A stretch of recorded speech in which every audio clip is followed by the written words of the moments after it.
வானொலியில் நீங்கள் கேட்டு ரசித்த தென்கட்சி கோ சுவாமிநாதன் ஐயா அவர்களின் கதைகள். அமெரிக்க ஜனாதிபதி ஆப்ரஹாம் லிங்கன் ஒரு நாள் தன்னோட கோச்சு வண்டியில் தலைநகரான வாஷிங்டனுக்கு போயிட்டுருக்கிறார். கோச்சு வண்டி ஒரு சாலையில் போயிட்டுருக்கு. அந்த சாலைக்கு ஒரு பக்கத்தில் பயங்கரமான சதுப்பு நிலம். சதுப்பு நிலம்னா அது புதைகுழி, புதை மணல்ங்கிறோம்ல, அது மாதிரி. அந்த சதுப்பு நிலத்தில் யாராவது மாட்டிக்கிட்டால் அவ்வளவுதான், ஆளை கொஞ்சம் கொஞ்சமாக உள்ளே அமுக்கிவிடும். தப்பிச்சு கரையிறது கஷ்டம். அப்படிப்பட்ட நிலம் அது. ஆப்ரஹாம் லிங்கன் ஏதோ ஒரு முக்கியமான அரசாங்க வேலையாக போயிட்டு திரும்பி வந்துக்கிட்டு இருக்கிறார். அதனால் அந்த சமயத்தில் அவர் விலை உசந்த ஆடைகளை அணிஞ்சிருக்கிறார். அப்படி அவர் அந்த கோச்சு வண்டியில் வந்துக்கிட்டு இருக்கிறாரு. அந்த சமயத்தில் ஒரு காட்சி அவர் கண்ணில் பட்டுட்டுது. என்ன தெரியுமா? ரோட்டுக்கு பக்கத்தில் இருந்த சதுப்பு நிலத்தில் ஒரு இளம் பன்றிக்குட்டி சிக்கிக்கிட்டு தவிச்சிக்கிட்டு இருக்குது. பரிதாபமாக கத்திக்கிட்டு இருக்குது. அதை பார்த்தார் லிங்கன். அவருக்கு இன்னும் மாதிரி ஆயிட்டுது. உடனே வண்டியை நிறுத்த சொன்னார். கீழே இறங்கினார். தன்னோட விலை உசந்த ஆடைகளை பற்றி லட்சியம் பண்ணவே இல்லை. தனக்கே ஆபத்து வரலாம்ங்கிறத பற்றியும் கவலைப்படலை. தான் ஒரு குடியரசுத் தலைவருங்கிறத பற்றியும் அவர் நினச்சி பார்க்கல. நேராக அந்த சதுப்பு நிலம் பக்கமாக போனார். அந்த சேத்துல இறங்கி பன்றிக்குட்டியை காப்பாற்றி கரைக்கு கொண்டுட்டு வந்து சேர்த்துட்டார். அதுக்கப்புறம் நிம்மதியாக கோச்சு வண்டியில் ஏறி வெள்ளை மாளிகைக்கு வந்து சேர்ந்தார். ட்ரெஸ்ஸு, உடம்பு பூரா சேறு சகதி. பார்க்குறவங்களுக்கெல்லாம் ஆச்சரியமாக போச்சு. அவங்களுக்கு ஒன்றும் புரியல.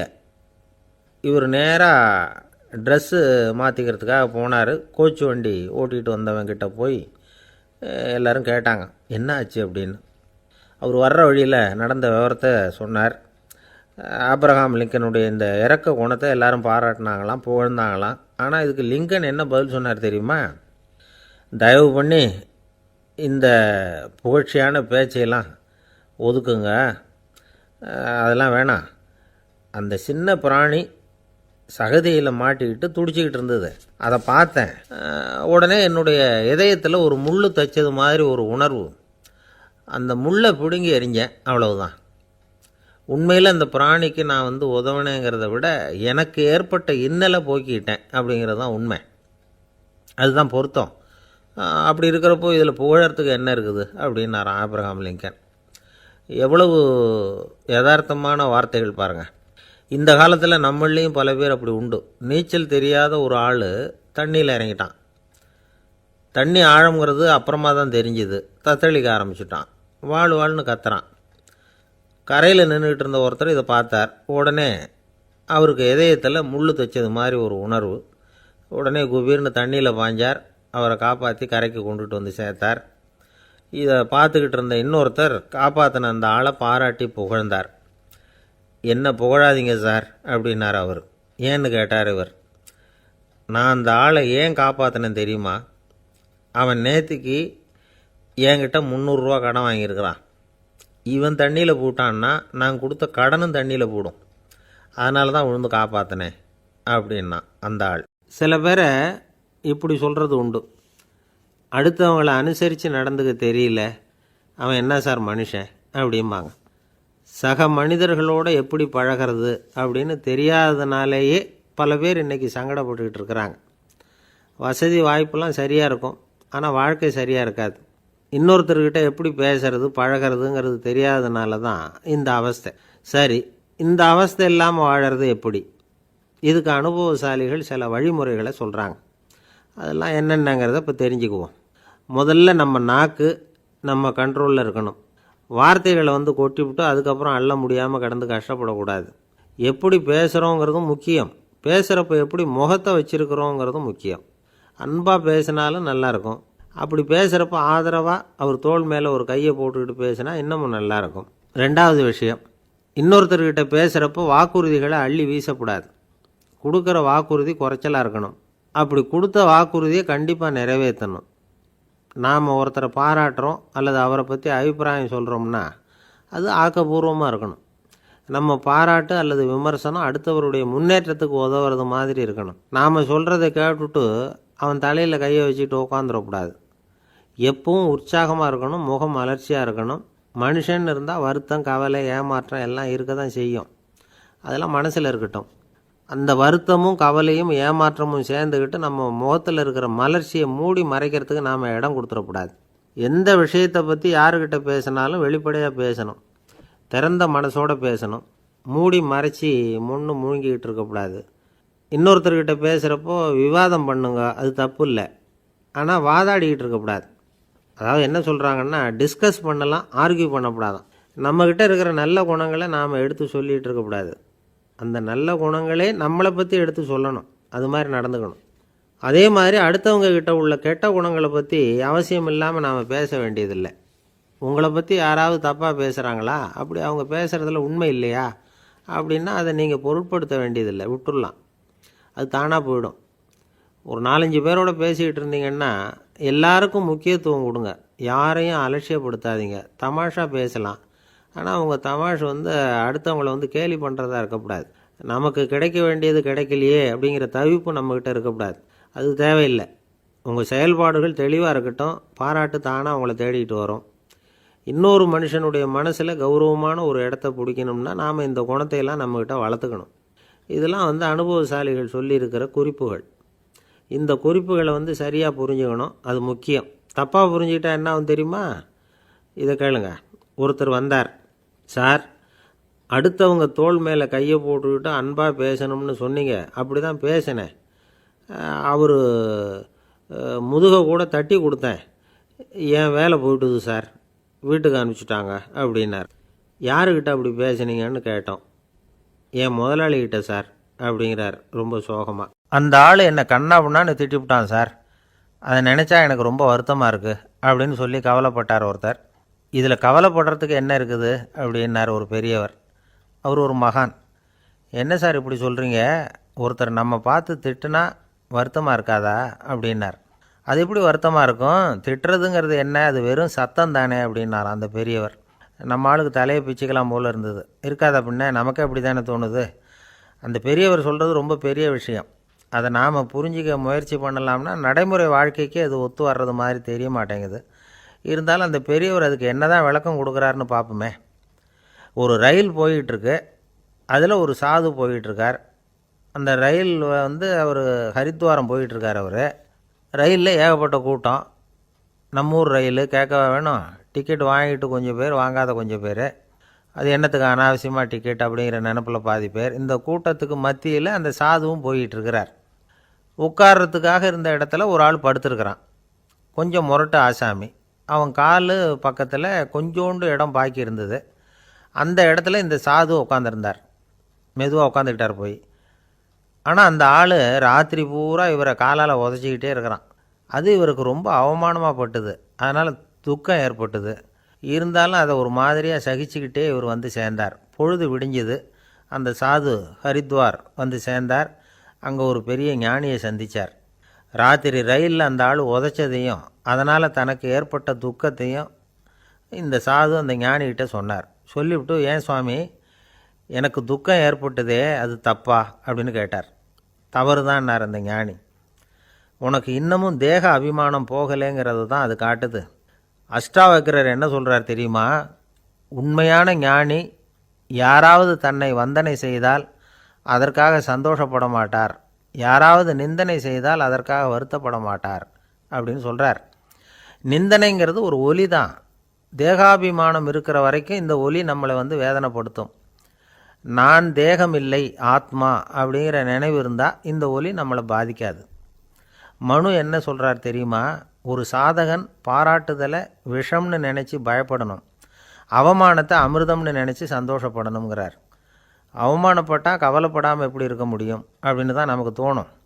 அதனால தான் நம்மளில் யாரும் இதுக்கு உதாரணமாக யாரையும் காட்ட முடியல. புத்தரையும் கபீரையும் உதாரணமாக காட்டுறாங்க. அவங்களுக்கெல்லாம் அவமானம் ஏற்பட்டப்போ கவலையே படலையாம். புத்தரை அவமானப்படுத்தணுங்கிறதுக்காக கௌசாம்பி ராணி ஒரு இளம் பெண்ணை கொலை பண்ணி சடலத்தை புத்தர் குடிசைக்கு முன்னாடி போட சொன்னார். போட்டாங்க. புத்தர் தான் அந்த பொண்ணை கெடுத்து கொலை பண்ணிவிட்டார்னு எல்லாரும் நினச்சாங்க. ஆனால் புத்தர் இதை பற்றி கவலையே படலை. அப்புறமா உண்மை தெரிஞ்சதும் புத்தர் புகழ் இன்னும் அதிகமாயிட்டுது. ஒரு பெரிய சபையில் ஒரு மோசமான பொண்ணு நுழைஞ்சி தனக்கும் கபீருக்கும் சம்பந்தம் உண்டுன்னு சொன்னார். கபீர் கவலைப்படலை. அவங்க மாதிரியெல்லாம் நாமளும் இருக்க கற்றுக்கணும். நிந்தனை, அபகீர்த்தி, அவமானம் எல்லாம் ஆண்டவன் கொடுக்குற பிரசாதம்னு நினைக்கணும் அப்படின்னு சொல்கிறார் அந்த ஞானி. இதை கேட்ட இந்த காலத்து ஆசாமி ஒருத்தர், நான் கூட அப்படி தான் சார், யாராவது அவமானப்படுத்தினா கவலைப்பட மாட்டேன். நேற்று கூட ஒருத்தர் என்ன பலார்னு அரைஞ்சுட்டார். நான் கொஞ்சம் கூட கவலைப்படலை, பேசாமல் வந்துட்டேன்னார். ஏன் அப்படி வந்துட்டீங்க அப்படின்னேன். அவர் அரைஞ்சதுலேயும் ஒரு அர்த்தம் இருந்தது, அதனால தான் அப்படி வந்துட்டேன்னார். ஏன் அரைஞ்சாருன்னு கேட்டேன். 10 வருஷத்துக்கு முன்னாடி 15 ரூபா அவர்கிட்ட கடன் வாங்கினேன். அதை கேட்டு கேட்டு பார்த்துட்டு கடைசியாக தான் அரைஞ்சார் அப்படின்னார். ஆண்டவனுடைய பிரசாதம் இவருக்கு அடிக்கடி கிடைக்கும் போல இருக்கு. ஆசைப்படுறதுல தப்பு இல்லை, ஆனால் அந்த ஆசை தேவைக்கு தகுந்த மாதிரி இருக்கணும். தேவைக்கு மீறிய ஆசைகள் இருக்கு பாருங்கள், அது தேவையில்லை. இந்த கருத்தை வலியுறுத்தது மாதிரி ஒரு கதை உண்டு. தேவேந்திரனுக்கு திடீர்னு வீடு கட்டணும்னு ஒரு ஆசை வந்து தான். வீடுன்னா நாம் கட்டுற மாதிரி இல்லை. தேவேந்திரன் வீடுன்னா சும்மாவா, ஒரு பிரம்மாண்டமான அரண்மனை கட்டணும். அது மாதிரி இந்த 3 லோகத்துலேயும் ஒரு அரண்மனை கிடையாது அப்படின்னு எல்லாரும் சொல்லணும். இது அவனோட ஆசை. உடனே தேவ தச்சரான விஸ்வகர்மாவை கூப்பிட்டான், உத்தரவு போட்டான். விஸ்வகர்மா தன்னுடைய உதவியாளர்களை எல்லாம் கூப்பிட்டு ஒன்றா சேர்த்துக்கிட்டார். படாத பாடுபட்டு ஒரு பெரிய அரண்மனையை கட்டி முடித்தார். கட்டி முடிக்க 1000 வருஷம் ஆச்சு. தேவேந்திரன் வந்து பார்க்குறான். அவனுக்கு திருப்தி ஏற்படலை. என்னுடைய அந்தஸ்துக்கு இது ரொம்ப சாதாரணமான கட்டிடம், இதை விட இன்னும் பெருசாக கட்டு அப்படின்னா. தேவ தச்சர் திணறி போயிட்டார். அவரால் அதுக்கு மேலே எதுவும் செய்ய முடியல. என்ன பண்ணுறதுன்னு யோசனை பண்ணார்.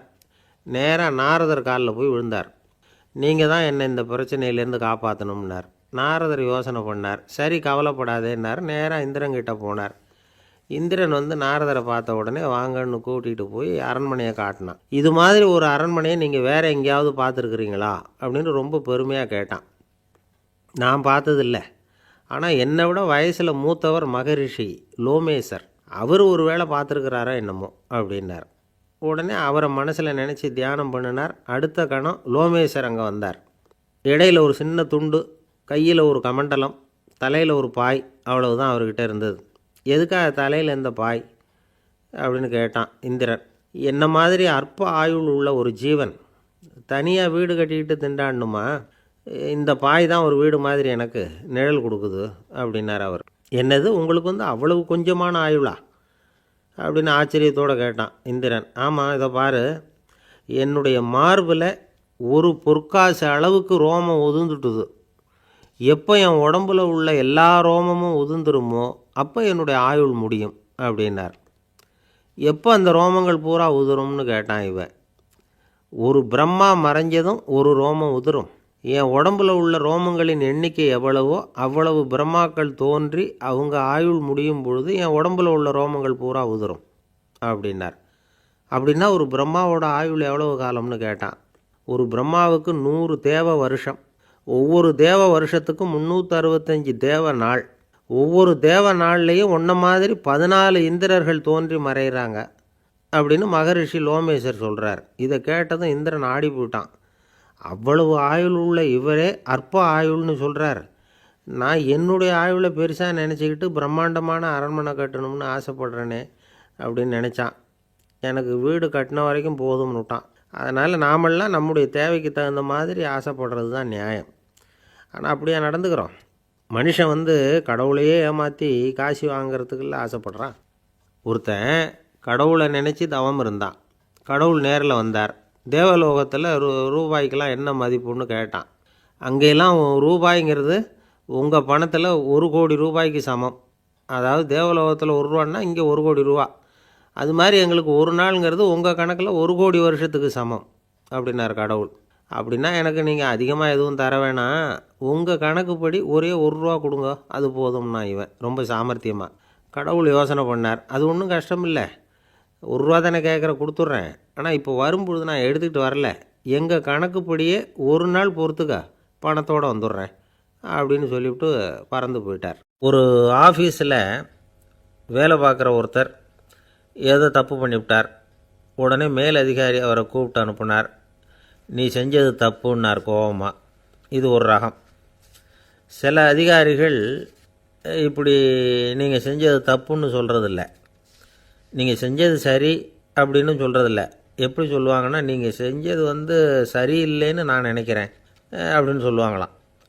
அதாவது சில பேர் வந்து நீங்கள் செஞ்சது தப்புங்கிறாங்க, அதையே மாற்றி சொல்கிறார் இவர், நீங்கள் செஞ்சது சரியில்லைன்னு நினைக்கிறேன். இது ரெண்டும் வந்து அர்த்தம் ஒன்று தான், இருந்தாலும் வார்த்தைகள் வித்தியாசம். நிர்வாக திறமை இல்லாத ஒரு அதிகாரி யூ ஆர் ராங் அப்படின்னு சொல்லுவாராம். நிர்வாக திறமை உள்ள அதிகாரியாக இருந்தால் அதையே கொஞ்சம் மாற்றி I think you are not correct அப்படிம்பாரான்.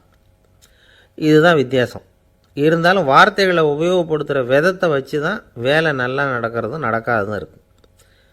விவரம் தெரிஞ்சவங்க என்ன சொல்கிறாங்க தெரியுமா? Be a leader not a boss அப்படிங்கிறாங்க. ஒரு லீடராக பாஸாக இருக்காதே அப்படிங்கிறாங்க. சரி, அப்படின்னா லீடருக்கும் பாஸுக்கும் வித்தியாசம் உண்டா அப்படின்னு கேட்டால் இருக்குன்னு சொல்கிறாங்க. லீடருங்கிறவர் வேறு, பாஸுங்கிறவர் வேறு. ஒரு லீடர் எப்படி நடந்துக்குவார், ஒரு பாஸ் எப்படி நடந்துக்குவார், இதை முதல்ல நாம் தெரிஞ்சுக்கணும். அவங்க எப்படி நடந்துக்குவாங்க அப்படிங்கிறதுக்கு சில விவரங்கள் இருக்குது. அதை கேட்டோம்னா நாம் புரிஞ்சுக்கலாம் அதை. அதாவது பாஸுங்கிறவர் விரட்டிக்கிட்டே இருப்பார், லீடருங்கிறவர் ஊக்கப்படுத்திக்கிட்டே இருப்பார். நாளைக்கு சாயந்தரத்துக்குள்ளே அந்த வேலையை செஞ்சு முடிக்கலைன்னா தொலைச்சி விடுவோம் தொலைச்சி அப்படிம்பார் அவர். இவர் எப்படி சொல்லுவார்னா, இது வரைக்கும் நீங்கள் செஞ்சுருக்கிற வேலை ரொம்ப அற்புதம் அப்படிம்பார். பாஸுங்கிறவர் அதிகாரத்தை நம்பி செயல்படுறவர், லீடருங்கிறவர் நல்லெண்ணத்தை நம்பி செயல்படுறவர். நம்மக்கிட்ட அதிகாரம் இருக்குது, பவர் இருக்குது, அதனால் காரியத்தை சாதிச்சுடலாம் அப்படின்னு நினைக்கிறவர் அவர். மற்றவங்கக்கிட்ட ஒரு நல்ல அபிப்பிராயத்தை சம்பாதிச்சுக்கிட்டு அது மூலமாக காரியங்களை சாதிக்கிறவர் இவர். பாஸுங்கிறவர் பயத்தை உண்டு பண்ணுவார், லீடருங்கிறவர் அன்பை பரவ செய்வார். அதை செய்யலைன்னா ஆடிட்டில் தகராறாயிடும், இது செய்யலைன்னா இன்க்ரிமெண்ட்டு கட் ஆகிடும், இப்படி ஏதாவது சொல்லி பயமுறுத்திக்கிட்டே இருப்பார் அவர். இவர் அப்படி இல்லை. உடம்பு இப்படி இருக்குது, வீட்டில் எல்லோரும் சௌக்கியமாக இருக்கிறாங்களா, ஆஃபீஸில் எல்லாம் வசதியாக இருக்குதா, நான் ஏதாவது உதவி செய்யணுமா அப்படின்னு அன்புக்கு முக்கியத்துவம் கொடுப்பார். பாஸுங்கிறவர் எதுக்கெடுத்தாலும் நான் சொல்லிகிட்டு இருப்பார், லீடருங்கிறவர் நாமன்னு சொல்லிகிட்டு இருப்பார். பாஸுங்கிறவர் தப்புக்கு காரணம் யாருன்னு பார்ப்பார், லீடருங்கிறவர் தப்பு என்னன்னு பார்ப்பார்.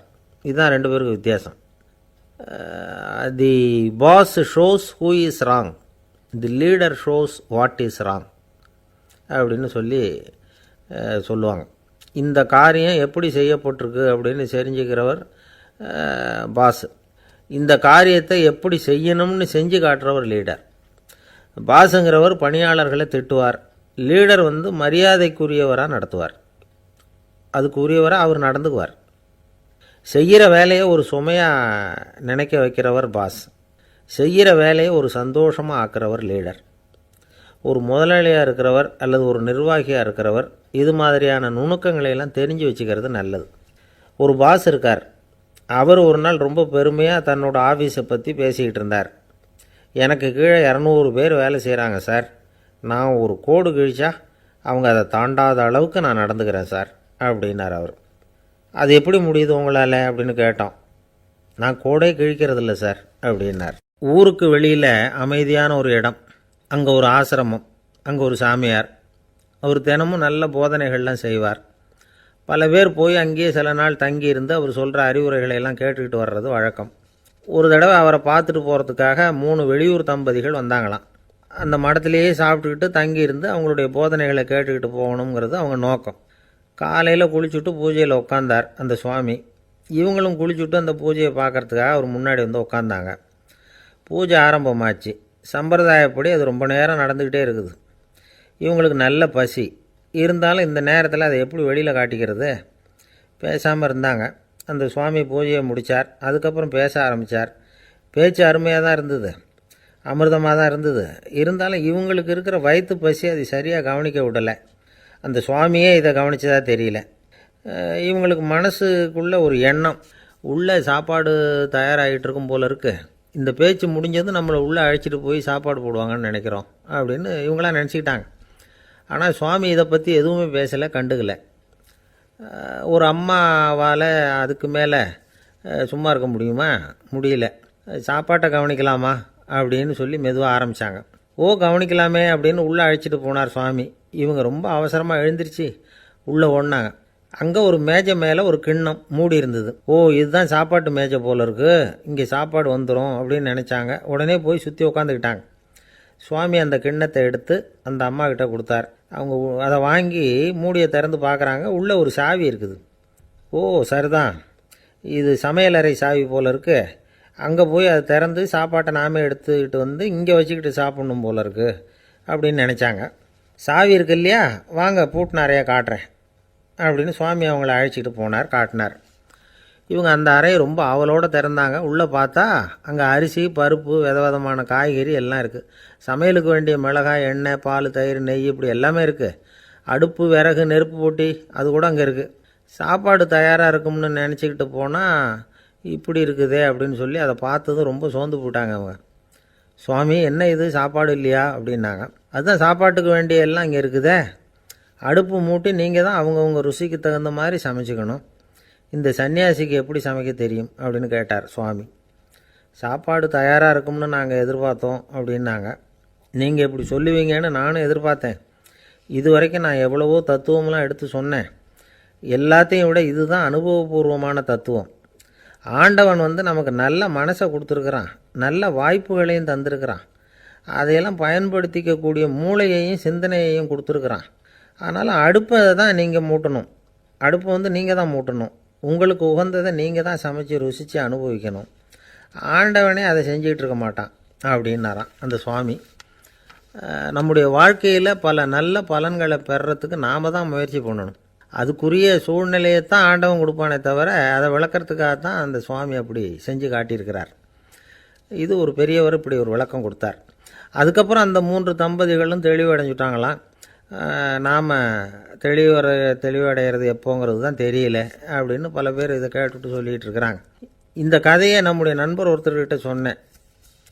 அந்த நண்பர் ரொம்ப சந்தோஷப்பட்டார். நீங்கள் சொல்கிறது கரெக்டு சார், ஆனால் நான் அதை விட ஒரு படி மேலே சார். எனக்கெல்லாம் அரிசி, பருப்பு இருக்கிற ரூம் எதுன்னு கையை காட்டிட்டா போதும். உடனே கிண்ணத்துலேருந்து சாவியை எடுத்து கொடுக்கணுங்கிற அவசியம்லாம் இல்லை எனக்கு. அப்புறம் எப்படி ரூமை திறந்துருவீங்க அப்படின்னு கேட்டேன். பூட்டை உடச்சி திறந்துருவேன், அதுதான் எனக்கு பழக்கம் அப்படிங்கிறார். பிரம்மத்தை அறிந்தவன் பிரம்மமாகிறான் அப்படின்னு ஒரு பெரியவர் பேசினார் ஒரு கோவிலில். தைத்திரிய உபனிஷத்து அப்படி சொல்லுதான். இதை கேட்கும் பொழுது நமக்கு ஒரு சந்தேகம் வரும். அது எப்படி பிரம்மத்தை அறிந்தவன் பிரம்மமாகிறான்னா, சிங்கத்தை அறிந்தவன் சிங்கமாகிறானா, தோசையை அறிந்தவன் தோசை ஆகிறானா? இப்படிப்பட்ட சந்தேகம் நமக்கு வர்றதில் ஒன்றும் ஆச்சரியம் இல்லை. இது இயற்கை. இதுக்கும் அந்த பெரியவரே பதில் சொல்கிறார். சிங்கம் வேற, நாம் வேற. அதனால் சிங்கத்தை அறிந்தவன் சிங்கமாக மாட்டான். ஆனால் பிரம்மம் வேற, நாம் வேற இல்லை. அதனால் பிரம்மத்தை அறிந்தவன் பிரம்மமாகிறான் அப்படிங்கிறது அவரோட விளக்கம். மனிதன் அவன்தான் தான் பிரம்மங்கிறது தெரியாதனால தான் அதை வேறு எங்கேயோ தேடிகிட்டு இருக்கிறான். கடைசியில் அது தான் தாங்கிறது புரிஞ்சுக்கிற பொழுது அவன் பிரம்மம் ஆகிடுறான். இதை விளக்கிறதுக்கு ஒரு உபநிஷத்து கதையே இருக்குது. நமக்கு தெரிஞ்ச கதை தான், ஆனால் அதை வேறு விதமான அர்த்தத்தில் விளையாட்டாக சொல்லிகிட்டு இருக்கிறோம். ஒரு சமயம் ஒரு 10 நண்பர்கள் ஒரு காட்டு வழியாக போய்கிட்டு இருக்கிறாங்க. குறுக்க ஒரு நதி, அதை கடந்து அடுத்த பக்கம் போகணும்.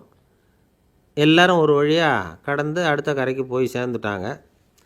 அங்கே போய் சேர்ந்ததுக்கப்புறம் எல்லோரும் பத்திரமா வந்து சேர்ந்துட்டோமா அப்படின்னு தெரிஞ்சுக்கிறதுக்காக எண்ணி பார்க்குறான் அந்த கூட்டத்து தலைவன். அவங்க மொத்தம் 10 பேர். ஆனால் அவன் எண்ணி பார்க்குறப்போ 9 தான் வருது. ஏன்னா அவன் தன்னை விட்டுவிட்டான். எதிரில் நிற்கிறவங்கள மட்டுமே எண்ணுறான். ஐயோ 10வது ஆள் எங்கேங்கிறான், பதறான். சரி நீ இரு, நான் எண்ணி பார்க்குறேன்னு சொல்லிவிட்டு இன்னொருத்தன் வந்து எண்ணுறான். அவனும் தன்னை விட்டுட்டு எண்ணுறான். 9 தான் வருது. எல்லோரும் கொய்யோ முறையோன்னு கத்த ஆரம்பிச்சிட்டாங்க. அந்த சமயத்தில் ஒரு பெரியவர் அந்த பக்கமாக வர்றார். என்ன விஷயம்னு விசாரிக்கிறார். 10வது ஆள் 6 அடிச்சுட்டு போட்டுது அப்படின்னு சொல்லி இவங்க அழறாங்க. சரி அழாதீங்க அப்படின்னு சொல்லி அந்த தலைவனை பார்த்து இப்படி வாங்குறார், வர்றான். இப்போ எனக்கு முன்னாடி ஒரு தரம் எண்ணு பார்க்கலாம்ங்கிறார். 1 2 3ன்னு ஆரம்பித்து 9ல் வந்து முடிக்கிறான். உடனே பெரியவர் நீ தான் அந்த 10வது ஆள் அப்படிங்கிறார். இது உண்மை. நாம் தான் அது. நாம் தான் நம்மளை வேறு எங்கேயோ தேடிகிட்டு இருக்கிறோம். நாம் எங்கேயோ தேடிகிட்டு இருக்கிறோமே, அந்த பிரம்மம் நாம் தான். இப்படி ஒரு பெரிய உண்மையை விளக்கிறதுக்காக தான் அப்படி ஒரு கதை சொல்லப்பட்டது. ஆனால் அதை நாம் வேறு விதமாக வேடிக்கையாக உபயோகப்படுத்திக்கிட்டு இருக்கிறோம். எப்படி தெரியுமா? ஒரு ஆத்தங்கரையில் ஒரு 10 பேர் முழிச்சுக்கிட்டே நின்றுக்கிட்டு இருந்தாங்களாம். அந்த பக்கமாக வந்த ஒருத்தன் ஏன் இப்படி முழிச்சுக்கிட்டு நிற்கிறீங்கன்னு கேட்டிருக்கிறான். எங்களுக்கு நீச்சல் தெரியாது, நாங்கள்லாம் அடுத்த கரைக்கு போய் சேரணும் அப்படின்னு நாங்களாம். சரி நாங்கள் விட்டுட்டு போய் விட்றேன். எல்லாரும் அக்கறைக்கு போய் சேர்ந்த உடனே ஆளுக்கு ₹1 வீதமாக மொத்தம் ₹10 எனக்கு கொடுக்கணும் அப்படின்ட்டுருக்கான் இவன். சரின்னு ஒத்துக்கிட்டாங்க. இவன் ஒவ்வொருத்தராக கையை பிடிச்சி மெதுவாக ஆற்றுல இறக்கி அழைச்சிட்டு போயிட்டான். 9 பேரை கரை சேர்த்துட்டான். 10வது ஆள் பாதி ஆற்றுல போயிட்டு இருக்கிறப்போ திடீர்னு வெள்ளம் வந்துட்டுது. புடி நழுவி போச்சு. கையை விட்டுட்டான். வெள்ளம் அடிச்சிட்டு போட்டுது. அழைச்சிட்டு வந்தவன் நீச்சல் அடித்து தட்டு தடுமாறி கரைக்கு வந்து சேர்ந்துட்டான். கரையில் இருந்தவங்களுக்கு இந்த விஷயம் தெரியாது. இருந்தாலும் இவன் உடம்பு பூரா நனைஞ்சி கொஞ்சம் அதிகமாக மூச்சு வாங்க நின்றுக்கிட்டு இருந்தானா, ஏங்க ஏன் இப்படி மூச்சு வாங்குது, என்ன விஷயம் அப்படின்னு கேட்டாங்களாம். அதுக்கு இவன் கொஞ்சமாக அலட்டிக்காமல் சொன்னானான், வேறு ஒன்றும் இல்லை, நீங்கள் கொடுக்க வேண்டிய 10 ரூபாயில் 1 ரூபா குறைஞ்சி போச்சு, அவ்வளவுதான் அப்படின்னானான். ஒருத்தரை பார்த்து உன்னுடைய நண்பர்கள் யார் அப்படின்னு ஒரு கேள்வி கேட்டு பாருங்க. கொஞ்சம் யோசித்து பதில் சொல்லுவாங்க. அவங்கக்கிட்டேயே உன்னுடைய எதிரிகள் யார் அப்படின்னு கேளுங்க, கடகடன்னு ஒப்பிச்சிருவாங்க. நம்ம மனசு இருக்க அது எப்படின்னா, நம்ம நண்பர்களை விட எதிரிகளை அது நல்லா ஞாபகத்தில் வச்சுக்கும். இது ஒரு ஆச்சரியமான உண்மை. உங்களால் நண்பர்களை மறந்துட முடியும், ஆனால் எதிரிகளை மறந்துட முடியாது. இது ஒரு வேடிக்கையான நிலைமை தான். அழகான தருணங்களை நாம் ஏன் மறந்துடுறோம்? இது இயற்கை. ஏன்னா நம்ம மனசு மலர்களை கவனிக்கிறதில்ல, அதில் இருக்கிற முள்ளை தான் கவனிக்குது. தன்னை காயப்படுத்துகிற எதையும் அது உடனே கண்டுகொள்ளுது. ஒரு தெளிந்த சிந்தனை உடைய மனசு மிக அழகாக உள்ள எல்லாத்தையும் கவனிக்கும். அது நன்றியுடன் உணரக்கூடிய எல்லாத்தையும் பார்த்து குறிச்சிக்கும். இப்படிப்பட்டவங்க வாழ்க்கை இயல்பாகவே நல்லா அமையும். அது ரொம்ப அபூர்வம். மனசில் உள்ள ஒரு சிறிய அமைப்பை மாற்றுவதை பொறுத்து தான் இந்த விஷயம் அப்படிங்கிறார் ஓஷோ. ஒரு யூத கோவில் இருந்து தான், அது யூதர்களின் மடமாகவும் இருந்தது. அங்கே ஒரு தலைமை குரு, அவர் ரொம்ப கண்டிப்பானவர். அந்த கோவிலை ஒட்டி ஒரு தோட்டம். ஒரு நாள் காலையில் அந்த தோட்டத்தில் 2 இளம் யூதர்கள் நடந்து போய்கிட்டு இருக்கிறாங்க. காலையில் 1 மணி நேரம், மாலையில் 1 மணி நேரம் அவங்க அந்த தோட்டத்தில் நடக்கிறதுக்கு அனுமதி உண்டு. மற்ற நேரங்களில் அவங்க மத புத்தகங்களை படிக்கணும், பிற விதிமுறைகளை கடைபிடிக்கணும். அந்த 2 பேருமே தொடர்ந்து புகைப்பிடிக்கிற பழக்கம் உள்ளவங்க. ஆனால் கோவில் மடத்தில் இருக்கிறப்போ அவங்க புகைப்பிடிக்க முடியாது, அது கடுமையான குற்றம். சரி, நாம் தோட்டத்தில் இருக்கிறப்போவாவது புகைப்பிடிக்கலாமா அப்படின்னு ஒரு ஆசை அவங்க 2 பேருக்குமே. இருந்தாலும் பயம். இப்படி கேட்டால் மதகுரு என்ன சொல்லுவாரோ அல்லது என்ன செய்வாரோங்கிற பயம். இப்படியே கொஞ்ச நாள் ஆச்சு. ஒரு நாள் அந்த 2 பேரில் ஒருத்தன் ரொம்ப கலங்கி போய் அந்த கோவிலிருந்து வெளியில் வந்துக்கிட்டு இருந்தான். வந்தவன் நேராக தோட்டத்து பக்கம் போனான். அங்கே இன்னொருத்தன் ஆனந்தமாக புகை பிடிச்சிக்கிட்டு இருக்கிறான். அதை பார்த்து தான் இவனுக்கு அதிர்ச்சி. அட கடவுளே, என்ன இது, நீ கேட்காமலே ஆரம்பிச்சிட்டியா அப்படின்னா. இல்லை நான் கேட்டுவிட்டு தான் ஆரம்பிச்சிருக்கேன்னா அவன். அப்படியா, என்ன மனுஷன் இவர், நானும் தான் கேட்டேன், என்னை கண்ணாபுண்ணான்னு திட்டிவிட்டார். இது என்ன கோவிலா இல்லை நரகமா? உனக்கு புகை பிடிக்கணும்னு ஆசையாக இருந்தால் நரகத்துக்கு போகணும்னு சொல்லிவிட்டார். அது சரி, உன்னை மட்டும் எப்படி அனுமதிச்சார் அப்படின்னு கேட்டான் இவன். அவன் சிரிச்சுக்கிட்டே, நீ எப்படி கேட்ட சொல்லு அப்படின்னா. நாம் இந்த தோட்டத்துக்கு வர அனுமதிக்கப்பட்டிருக்கிறதே ஜபத்துக்காகத்தானே, அதனால் நான் ஜபம் சொல்லும் பொழுது புகை பிடிக்கலாமா அப்படின்னு கேட்டேன். அதுக்கு தான் அவர் சத்தம் போட்டு என்னை அடிக்கவே வந்துட்டார் அப்படின்னா இவன். நீ ஒரு மாதிரியாக கேட்டிருக்க, நான் வேறு மாதிரியாக கேட்டிருக்கிறேன். ஜபம் சொல்லும்போது புகை பிடிக்கலாமான்னு நீ கேட்டிருக்க. ஐயா, புகை பிடிக்கும் பொழுது ஜபிக்கலாமா அப்படின்னு நான் கேட்டேன். அதில் தப்பு ஒன்றும் இல்லை அப்படின்னு பதில் சொல்லிட்டார் அப்படின்னா. ஒரு சிறிய மாற்றம்தான் அது மிகப்பெரிய மாறுதலை ஏற்படுத்தி விட்டது. மனசு நல்ல விதமாக சிந்திக்க ஆரம்பிச்சுட்டுதுன்னா மகிழ்ச்சிக்கு பஞ்சம் இல்லை. ஒரு கஞ்சன் ஆற்றுல விழுந்துட்டான். வெள்ளத்தில் தத்தளிச்சிக்கிட்டு இருக்கிறான். கரையில் நின்ன ஒருத்தர், உன் கையை கொண்டா இப்படி பிடிச்சி இழுத்து கரையில் சேர்த்து விட்றேன்னார். எதையும் கொடுத்து பழக்கம் இல்லாத அவன் கையையும் கொடுக்க மாட்டேன்னுட்டான். இவர் பார்த்தார். உன் கையை கொடுன்னு சொல்கிறதுக்கு பதிலாக நான் என் கையை கொடுக்குறேன், பிடிச்சிக்கோ அப்படின்னார். அவன் கப்புன்னு பிடிச்சிக்கிட்டான், இழுத்து கரையில் போட்டார். இந்த உலகத்தில் எவ்வளவோ உயிரினங்கள் இருக்குது. ஒவ்வொன்றும் ஒவ்வொரு விதமாக சண்டை போடுது. இப்போ 2 மாடு சண்டை போட்டுக்குதுன்னு வச்சுக்கோங்க, என்ன பண்ணும்? 2 முட்டிக்கும். அதுக்கு சண்டை போடுறதுக்கு ஆயுதமாக உபயோகப்படுறது அதோட கொம்பு. 2 சேவல் சண்டை போட்டுக்குதுன்னு வச்சுக்கோங்க, அதுக்கு ஆயுதமாக உபயோகப்படுறது அதோட கால் நகம். காலால் தான் அது ஒன்றோட ஒன்று சண்டை போட்டுக்கும். ஆனால் 2 மனுஷன் சண்டை போட்டுக்கிறான்னு வச்சுக்கோங்க, இவன் இன்னதை தான் ஆயுதமாக உபயோகப்படுத்துவான்னு குறிப்பிட்டு சொல்ல முடியாது. கல்லை எடுப்பான், கத்தி எடுப்பான், துப்பாக்கி எடுப்பான், என்ன வேணாலும் பண்ணுவான். வாயால் திட்டுவான், கையால் அடிப்பான், காலால் உதைப்பான், சகலகலாக வல்லவன். விலங்குகள்லாம் பொதுவாக வாயை சாப்பிட்றதுக்கு மட்டும்தான் உபயோகப்படுத்துது. ஆனால் இவனுக்கு சாப்பிட்றதுக்கும் அதுதான், சாப்பிட்டு விட்டு திட்டுறதுக்கும் அதுதான். ஆனால் ஒரு விஷயத்தில் மட்டும் கெட்டிக்காரன். அதாவது நாம் சண்டை போட்டுக்கிட்டாலும் பரவாயில்லை, கோழிகள் சண்டை போடாமல் இருக்கணும் அப்படின்னு ஆசைப்படுறான். எதுக்காக? கோழிகள் சண்டை போடாமல் இருந்தால் நிறைய முட்டைகள் போடுமா, அதுக்காக தான் இந்த அக்கறை. கோழி பண்ணை வச்சுருக்கிறவங்களுக்கு இது ஒரு பெரிய பிரச்சனை. அதாவது பண்ணையில் இருக்கிற கோழிகளுக்குள்ளே அடிக்கடி சண்டை வந்துடும். அதனால் முட்டை உற்பத்தி குறைஞ்சிரும். சரி, இதுக்கு என்ன பண்ணுறது? பண்ணையில் போய் உட்காந்துக்கிட்டு தினமும் பஞ்சாயத்து பேசிகிட்டு இருக்க முடியுமா? அமெரிக்காவில் கோழி பண்ணை வச்சுருக்கிற ஒருத்தர் இதை பற்றி யோசனை பண்ணி பார்த்தாராம். ஒரு வழியையும் கண்டுபிடிச்சிருக்கார். கோழிக்கெல்லாம் மூக்கு கண்ணாடி மாட்டி விட்டுட்டோம்னா அது சண்டை போடுற குணம் குறைஞ்சிரும், முட்டை அதிகமாகிடும். அந்த கண்ணாடியில் உள்ள லென்ஸு சிவப்பு நிறத்தில் இருக்கணும், அவ்வளவுதான் அப்படின்னு அவர் கண்டுபிடிச்சாராம். இது ஏற்கனவே நடைமுறையில் கண்டுபிடிக்கப்பட்ட ஒரு விஷயம். ஆனால் எல்லா கோழிக்கும் சிவப்பு மூக்கு கண்ணாடி எப்படி மாட்டி விடுறது? அப்படியே மாட்டி விட்டாலும் அது நழுவாமல் இருக்கணுமே. இப்போ நாமெல்லாம் நடு விரலால் மூக்கு கண்ணாடி நடுவில் தொட்டு அப்படி ஸ்டைலாக சரி பண்ணிக்கிறோம். அது மாதிரி கோழி எப்படி சரி பண்ணிக்கும்? இதுதான் பிரச்சனை. இதுக்கு அவர் என்ன வழி கண்டுபிடிச்சாருன்னா, கோழிக்கெல்லாம் மூக்கு கண்ணாடிக்கு பதிலாக விழியொட்டு வில்லைகள், காண்டாக்ட் லென்ஸ், அதை பொருத்தி விட்டா என்ன அப்படின்னு யோசனை பண்ணார். அதே மாதிரி பண்ணார். அதே மாதிரி செஞ்சு பார்த்தார், வெற்றி. அதுக்கப்புறம் கோழியெல்லாம் சண்டை போட்டுக்கலையாம், சமாதான பிரியர்கள் ஆகிட்டு தான். கோழிகளுக்கு இயல்பாகவே சண்டை போடுற குணம் உண்டு. ஆனால் அதோட கண்ணுக்கு பார்க்குற பொருள்லாம் ரோஜா நிறத்துலையோ அல்லது இன்னும் சொல்லப்போனால் அழுத்தமான சிவப்பு நிறத்துலையோ தெரிஞ்சதுன்னா சண்டை போடுற குணம் குறைஞ்சிருதான். அந்த சமயத்தில் அது அதிகமாகவும் முட்டையிட ஆரம்பிச்சுடுதான். அதே நேரத்தில் இறை எடுக்கிறத கூட குறைச்சிக்குதான். இது ஏன் இப்படி பண்ணுதுங்கிறது விஞ்ஞானிகளுக்கு இன்னமும் புரியலையா. எப்படியோ அமெரிக்க கோழிகள்லாம் காண்டாக்ட் லென்ஸ் பொருத்திக்க ஆரம்பித்தாச்சு. கோழி கழுத்தை பிடிச்சிக்கிட்டு ஒரு சில வினாடிகளில் அதை பொருத்தி போடுறாங்களாம். கோழியோட ஆயுள் பூரா அது அப்படியே இருக்குமா. பண்ணையில் முட்டை உற்பத்தி குறைஞ்சா இது மாதிரி விஞ்ஞானபூர்வமாக பரிகாரம் தேடுறது தான் நல்லது. நமக்கு வேண்டியப்பட்ட ஒருத்தர், அவர் ஒரு கோழி பண்ணை வச்சுருந்தார். அந்த பண்ணையில் பாதி கோழி திடீர்னு செத்து போச்சு. உடனே ஒரு கால்நடை மருத்துவர்கிட்ட போக வேண்டியது தானே. அங்கே போகல, உள்ளூரில் மந்திரம் பண்ணிகிட்டு இருந்த ஒரு சாமியார்கிட்ட போனார். அவர் காலில் விழுந்தார். சாமி, என் பண்ணையில் பாதி கோழி செத்து போட்டுதுன்னார். சாமியார் யோசனை பண்ணார். சரி, பண்ணையில் வாசப்படி கிழக்கு பக்கமாக வச்சுருக்கியா மேற்கு பக்கமாக வச்சுருக்கியான்னு கேட்டார். கிழக்கு பக்கமாக இருக்குன்னார் அவர். அதுதான் தப்பு, மேற்கு பக்கமாக அதை மாற்று, சரியாக போடும்னாராம். அதே போல் இவர் போய் மாற்றிவிட்டார். அப்பவும் பாதி செத்து போச்சு. மறுபடியும் சொன்னார், சாமி மறுபடியும் பாதி கோழி செத்து போட்டுதேன்னார். சரி, கூரை எப்படி போட்டிருக்க, ஓடு போட்டிருக்கியா இல்லை கீத்து போட்டிருக்கியான்னார். ஓடு போட்டிருக்கேன்னாராம் அவர். அதுதான் தப்பு, கீத்து போட்டுரும், சரியாக போடும்னாராம். சரின்னு போய் அதையும் மாற்றி பார்த்தார். மறுபடியும் போயிட்டுது, கோழி செத்து போச்சு. வந்தார், மறுபடியும் பாதி செத்து போச்சு சாமின்னு வந்தார். இவரும் யோசனையை மாற்றி மாற்றி சொல்லிகிட்டே இருக்கிறார்.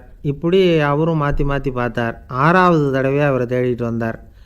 அந்த சமயத்தில் இவர் ரொம்ப தீவிரமாக யோசனை பண்ணி பார்த்துட்டு, அது சரிப்பா, நீயும் என்கிட்ட சளைக்காமல் வந்துக்கிட்டு இருக்கிற, நானும் யோசனை சொல்லிகிட்டு இருக்கேன். இப்போவும் உங்ககிட்ட சொல்கிறதுக்கு என்கிட்ட யோசனை நிறையா இருக்குது. ஆனால் சோதிக்கிறதுக்கு உங்ககிட்ட கோழி இல்லையே, என்ன பண்ணுறது அப்படின்னாராம் இவர்.